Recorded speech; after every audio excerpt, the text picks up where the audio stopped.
Hello guys, may kwento naman ako sa inyo tungkol sa manok. Yung manok, ang may-ari na yun sa akong lolo.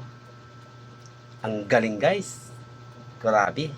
Pag nakikita mo talaga yun, kung naabutan mo lang talaga, humahanga ka.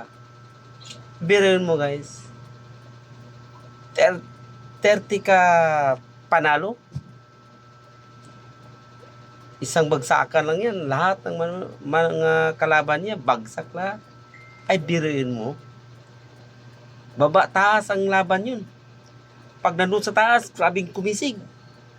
Pagdating sa baba, kisig na naman. Ha, nakarating na siya kung saan-saan na lugar.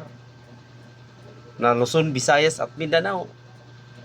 Hindi na siya kinakalaban, napunta pa doon sa ibang bansa. Kung saan-saan na malabong. Hanga nga kung manok na yun. Kaso lang, natalo. Isang bisis lang. Kaya yung panalo na 30 hanggang 30 lang talaga. Matalino ang kalaban niya. Ay, biruin mo. Pagdating sa taas, tira naman kaagad. Pagbaba, tira naman kaagad. Natalo lang guys kasi may manok matalino. Doon siya tinira sa gitna. Patay ang manok.